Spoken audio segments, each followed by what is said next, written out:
Hello बच्चों, welcome to my channel. मैं मीनाक्षी झा आ गई फिर से आपके लिए आपका अपना केमिस्ट्री का क्लास लेके। तो बच्चों अभी हम लोग क्या पढ़ रहे हैं? अभी हम लोग जीओसी में आइसोमेरिज्म पढ़ रहे हैं, जिसमें पिछले क्लास में हम लोगों ने क्या पढ़ा था? पिछली क्लास में हम लोगों ने मेटामेरिज्म एंड ट्यूटोमेरिज्म पढ़ा था। ठीक है, टोटोमेरिज्म का मैंने मैकेनिज्म भी बताया था। आज मैं फिर हल्का सा उसका रिविजन करवा दूंगी, उसके बाद हम लोग आ जाएंगे। मैंने बताया था जो अगर नेक्स्ट क्लास में हम लोग पढ़ेंगे स्टेबिलिटी, कौन ज्यादा स्टेबल है, कीटो फॉर्म या इनॉल फॉर्म, वो देखेंगे। उसके बाद हल्का इंट्रोडक्शन पढ़ेंगे स्टीरियो आइसोमर का। तो चलिए स्टार्ट करें। चलिए ट्यूटोमेरिज्म में क्या हम लोगों ने पढ़ा था? इसमें क्या होता है? फंक्शनल ग्रुप इक्विलिब्रियम होता है एक फॉर्म से दूसरे फॉर्म में। इसमें कुछ कंडीशन है ट्यूटोमेरिज्म का। क्या सा कंडीशन है इसमें? कंडीशन है क्या, जो एटलीस्ट कम से कम एक अल्फा हाइड्रोजन होना चाहिए फंक्शनल ग्रुप के पास। कम से कम कितना होना चाहिए? एक अल्फा हाइड्रोजन। अल्फा हाइड्रोजन क्या होगा? फंक्शनल ग्रुप के एडजेसेंट कार्बन यानी जस्ट बगल वाले कार्बन को अल्फा कार्बन कहते हैं और उससे जुड़े हुए हाइड्रोजन को अल्फा हाइड्रोजन। तो पहला कंडीशन था जो ऑलमोस्ट कम से कम एटलीस्ट एक अल्फा हाइड्रोजन होना चाहिए, और दूसरा उसमें इलेक्ट्रॉन विथड्रॉइंग ग्रुप होना चाहिए जो आसानी से इलेक्ट्रॉन क्या करे? विथड्रॉ करे। आगे बात समझ में? ये दो कंडीशन थे जिसमें हम लोगों ने देखा था कीटोन, एस्टर, ठीक है, एमाइन, ये सब फॉर्म था जो इलेक्ट्रॉन विथड्रॉइंग ग्रुप है, एमाइड, और इससे ट्यूटोमेरिज्म फॉर्म होता है। आगे बात समझ में बच्चों? तो चले स्टार्ट करें। आज मैंने मैकेनिज्म बताया था। ये दो तरह पे होते हैं, एक बेस्ड कैटलाइज्ड और एक क्या होता है? Acid catalysed interconversion. ठीक, तो दोनों का मैंने दिखलाया था, मैकेनिज्म भी मैंने बताया था आप लोगों को, लेकिन फिर से मैं आज इसका मैकेनिज्म बता देती हूँ। ठीक ठीक, उसके बाद आगे चलते हैं। तो मैकेनिज्म में क्या था? मान लीजिए मैंने क्या लिया था, ये बेस तो बेस क्या होता है? जो आसानी से क्या दे? OH minus ion. ठीक, तो मैंने यहाँ लिया क्या? CH2, ये H एक अल्फा हाइड्रोजन। इसके जस्ट बगल में मैंने इलेक्ट्रॉन विथड्रॉइंग फंक्शनल ग्रुप लगाया, क्या? कीटोन। एंड यहाँ पे लगा दे, कुछ R लगा दे फंक्शनल ग्रुप, कोई भी चेन लग सकता है कार्बन का। मैं यहाँ पे CH3 लगा देती हूँ। आगे बात समझ में? अब यहाँ से इसका क्या होगा मैकेनिज्म? यहाँ पे ये मालूम है जो क्या बेस से OH माइनस आयन आता है, OH माइनस। ठीक, यहाँ पे इलेक्ट्रॉन पे लोन पेयर ऑफ इलेक्ट्रॉन रहता है। ऑक्सीजन पे क्या रहता है? लोन पेयर ऑफ इलेक्ट्रॉन रहता है। ठीक, यहाँ पे क्या है? माइनस है। ऑक्सीजन का ये नेचर होता है जो ओरिजिनल दिखाएगा, क्या करेगा? एक बार ये अपना इलेक्ट्रॉन वापस खींचेगा और दूसरी बार वापस देगा। ये इसका प्रॉपर्टीज होता है। तो जैसे ही एक बार ये अपना ऑक्सीजन क्या किया, यहाँ से ये ऑक्सीजन अपना इलेक्ट्रॉन खींचा ऊपर की तरफ, तो क्या हो जाएगा? जैसे ऊपर की तरफ खींचेगा इसमें प्लस चार्ज आ जाएगा। आगे एंड सॉरी, यहाँ पे माइनस चार्ज। जैसे इलेक्ट्रॉन अपने तरफ खींचा तो यहाँ पे कार्बन के साथ कितना बॉन्ड बना? 3 ही बॉन्ड बना।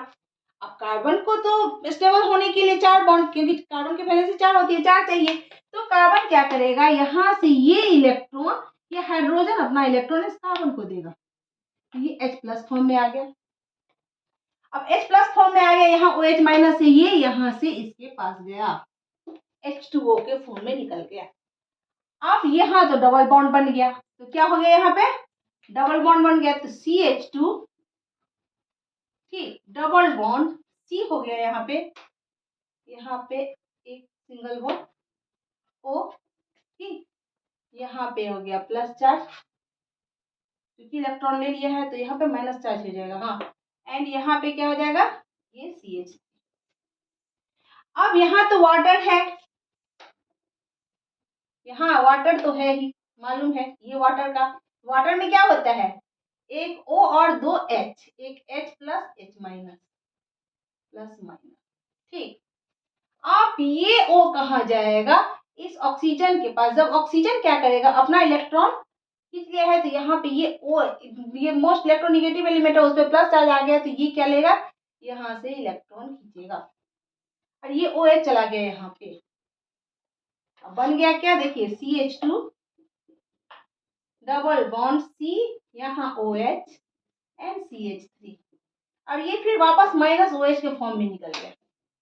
ये कीटो फॉर्म था, कौन सा फॉर्म है ये, कीटो फॉर्म, और ये कौन सा फॉर्म है, और इनॉल है। कैसे, 1 2 3 प्रॉप है, ठीक, और यहाँ पे क्या है 1 2 3, दो पोजीशन पे हुआ, तो यहाँ 1 पोजीशन पे ही है, प्रॉप इन और ऑल, प्रोपेनॉल, तो ये इनॉल फॉर्म, ये कीटो फॉर्म। आगे बात समझ में, ये बेस का है। अब अगर हम लोग एसिड का लेते हैं, एसिड का ले रहे हैं, तो सेम टू सेम चीज, यहाँ CH2, यहाँ अल्फा हाइड्रोजन, ये अल्फा हाइड्रोजन है, ये कीटो फॉर्म हो गया, यहाँ पे CH2 ग्रुप ही लगा दिए, ये क्या देगा, H+ देगा।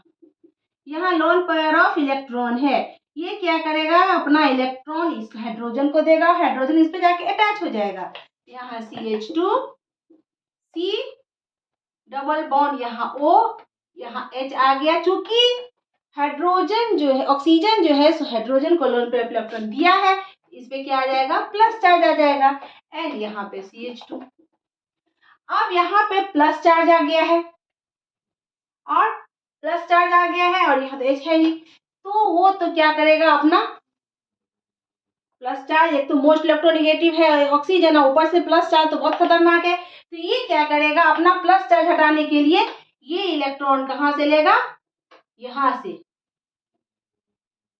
कहाँ से लेगा, यहाँ से इलेक्ट्रॉन लेगा, यहाँ से इलेक्ट्रॉन लिया, तो यहाँ सिंगल बॉन्ड हो जाएगा, तो ये डबल बॉन्ड, ये इसको यहाँ दिया, और यहाँ पे क्या बन गया, CH2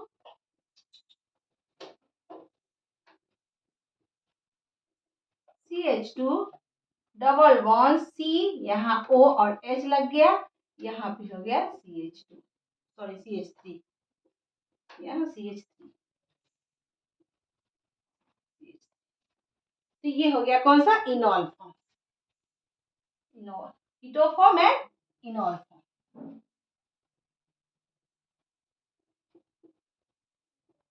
अब देखना है क्या, कीटो और इनॉल फॉर्म में दोनों में से स्टेबल ज्यादा कौन सा है, कीटो ज्यादा स्टेबल फॉर्म है या इनॉल फॉर्म ज्यादा स्टेबल।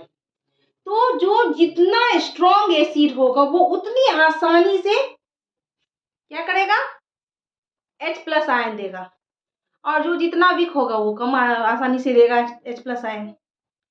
तो यहाँ पे जो है, ये अल्फा हाइड्रोजन जो है, इसको यहाँ से इस H को हटाने में क्या होगा, ज्यादा एनर्जी की जरूरत होती है, जबकि ये इसके बीच का बॉन्ड बहुत लूज है, ये बहुत आसानी से हट जाएगा।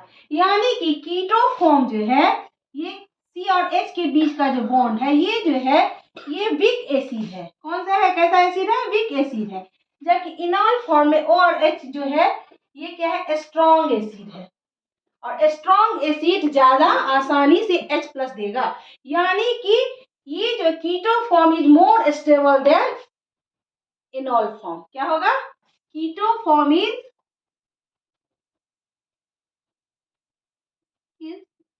more stable than enol form। कैसे, because keto form is weak acid, जबकि where enol form is strong acid. आगे बात समझ में बच्चों। यहाँ अब हम लोग कुछ, लेकिन एक्सेप्शन तो सब में होता है। अब एरोमेटिक चेन में देखते हैं उसमें क्या होता है, कीटो फॉर्म ज्यादा स्टेबल होता है या इनॉल फॉर्म। तो चले देखते हैं। ये एरोमेटिक रिंग हुआ, ठीक, यहाँ पे ये कीटो फॉर्म हो गया। क्या हो गया, ये कीटो फॉर्म हो गया। अब यहाँ पे तो ये है, और यहाँ पे हाइड्रोजन को सो दिया, यानी हाइड्रोजन बाहर में कीटो फॉर्म है। कीटो फॉर्म में है, तो फिर यहाँ पे क्या होगा, जब ये क्या करेगा, ऑक्सीजन है यहाँ, यहाँ लोन पेयर ऑफ इलेक्ट्रॉन है। ये इलेक्ट्रॉन किसको देगा, यहाँ देगा। ठीक, ये एक बार इलेक्ट्रॉन रिजोनेंस होता है, मालूम है एरोमेटिक रिंग में रिजोनेंस होता है, यानी इसमें जो इलेक्ट्रॉन है ये डिलोकेलाइज होते हैं, चारों बगल घूमते रहते हैं, कभी एक जगह स्टेबल नहीं रहते। ठीक है, ये डिलोकेलाइज रहते हैं, सॉरी डिलोकेलाइज रहते हैं। ठीक है, और इधर उधर घूमते रहते हैं चारों बगल। यहाँ पे एक बार ये ऑक्सीजन का नेचर है, एक बार इलेक्ट्रॉन क्या करेगा, अंदर देगा और दूसरी बार वापस ले लेगा। यहाँ पे इलेक्ट्रॉन दिया, यहाँ क्या किया, ये हाइड्रोजन है, और यहाँ पे ये क्या करता है, अपना लोन पेयर ऑफ इलेक्ट्रॉन इस हाइड्रोजन को देगा। तो जैसे ही हाइड्रोजन को देगा, ये H जो है इसमें आके जुड़ जाएगा, और ये क्या करेगा, अपना इलेक्ट्रॉन यहाँ दिया, अंदर दिया, यहाँ पे ये फॉर्म बन गया, ये H इस पे आके जुड़ गया। जैसे अंदर की तरफ देगा तो हो जाएगा ना, यहाँ पे देखिए यहाँ आ गया हाइड्रोजन, और ये ऑक्सीजन के पास आ गया H। ये क्या हो गया, इनॉल फॉर्म। इनॉल फॉर्म है, ये क्या है, कीटो फॉर्म।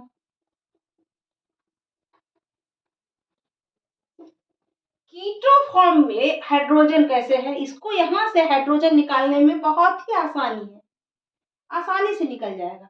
बट यहाँ क्या बन गया, नया कंपाउंड बन गया, क्या बन गया, फिनॉल बन गया, और इस फिनॉल से H निकालना बहुत ही क्या है, मुश्किल है।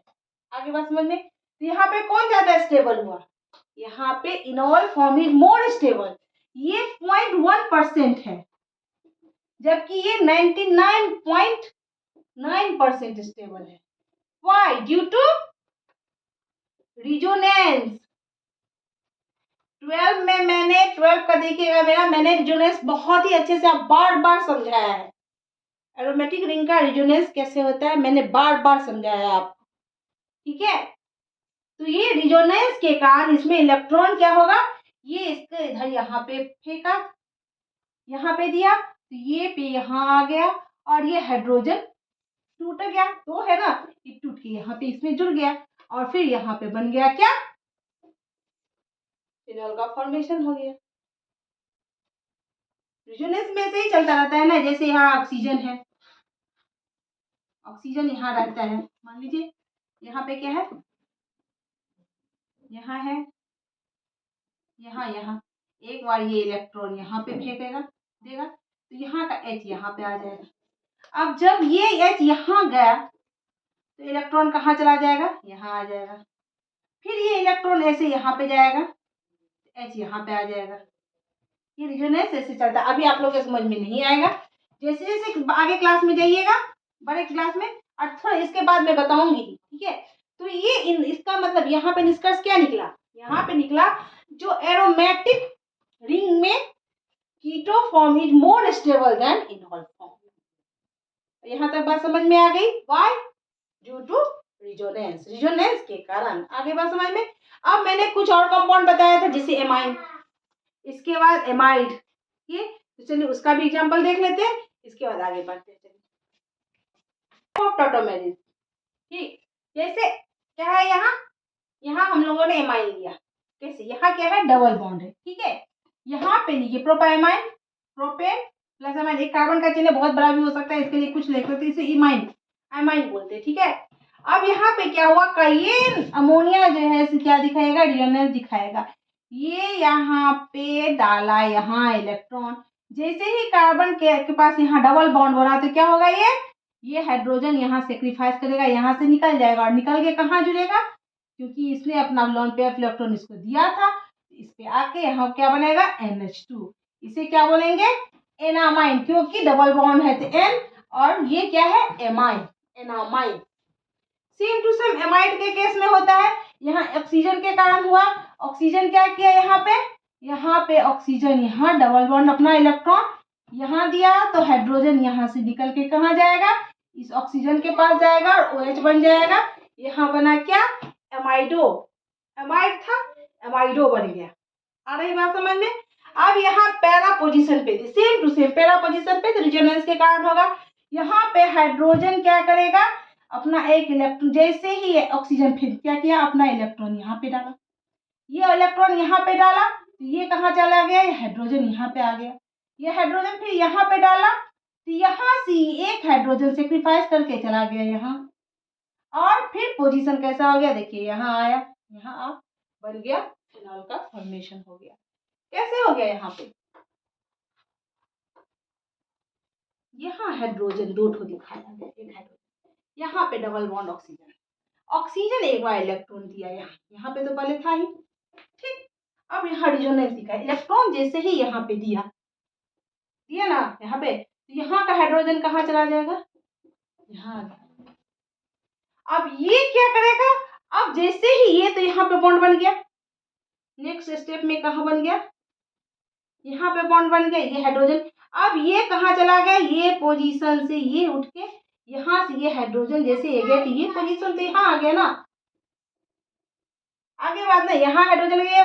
अब ये क्या करेगा, ये अपना हाइड्रोजन कहाँ देगा, इस फॉर्म में यहाँ पे देगा, जैसे डाला एक सेक्रीफाइस करेगा ना यहाँ पे, ये सेक्रीफाइस करके कहाँ चला गया, ऑक्सीजन के पास, और फॉर्म कैसे बन गया, यहाँ बना, इस पोजीशन पे बना, और यहाँ बन गया, आ गया, पूरा रेजोनेंस हुआ भी नहीं क्योंकि ये पोजीशन पे पहले था, तो ये फॉर्म बन गया क्या, फिनॉल का फॉर्मेशन। तो इस तरह से हम लोगों ने टेट्रामेरिज्म कंप्लीट कर लिया। अब चूंकि आइसोमेरिज्म में हम लोगों ने आइसोमर टू टाइप में डिवाइड किया था, आइसोमेरिज्म को क्या किया था, एक था स्ट्रक्चरल आइसोमेरिज्म और दूसरा था स्टीरियो आइसोमेरिज्म। तो स्ट्रक्चरल में 5 पार्ट में डिवाइड किया था स्ट्रक्चरल को, तो क्या क्या था, chain, position isomerism, functional isomerism, metamerism and tetramerism, जो कि हम लोगों ने सारा का सारा कंप्लीट कर लिया। अब बचा क्या है, स्टीरियो आइसोमर। स्टीरियो आइसोमेरिज्म को भी 2 पार्ट में डिवाइड किया गया, कन्फॉर्मेशनल एंड कॉन्फिगरेशनल। ठीक, तो चलिए आज सिर्फ हम लोग स्टीरियो आइसोमेरिज्म का क्या करते हैं, सिर्फ उसका डिफिनीशन देख लेते हैं और उसको कैसे कितने पार्ट में डिवाइड किया गया वो देख लेते हैं। नेक्स्ट उसका जो है कन्फॉर्मेशनल या कॉन्फिगरेशनल नेक्स्ट क्लास में पढ़ेंगे। तो चलिए स्टीरियो आइसोमेरिज्म क्या है, इसमें क्या है, compound that have the same constitution, उसका जो फॉर्मूला है, मोलिकुलर फॉर्मूला सेम है, स्ट्रक्चरल फॉर्मूला सेम है, same constitution and sequence of covalent bond, उसका कोवेलेंट बॉन्ड का सीक्वेंस भी है सेम है, मोलिकुलर फॉर्मूला भी सेम है, स्ट्रक्चरल फॉर्मूला भी सेम है, but differ in relive position, उसका पोजीशन जो है रिलाइव पोजीशन वो डिफर होता है, किसका, देयर एटम और ग्रुप्स इन स्पेस में, ये क्या कहलाता है, स्टीरियो आइसोमेरिज्म। अब स्टीरियो आइसोमेरिज्म को कितने पार्ट में डिवाइड किया गया, स्टीरियो आइसोमेरिज्म इसे 2 पार्ट में डिवाइड किया गया। कौन कौन सा पार्ट था, एक था कन्फॉर्मेशनल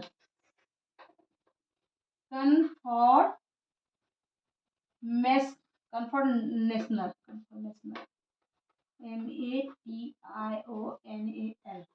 कन्फॉर्मेशनल, और एक है कॉन्फिगरेशनल, क्या है एक कॉन्फिगरेशनल,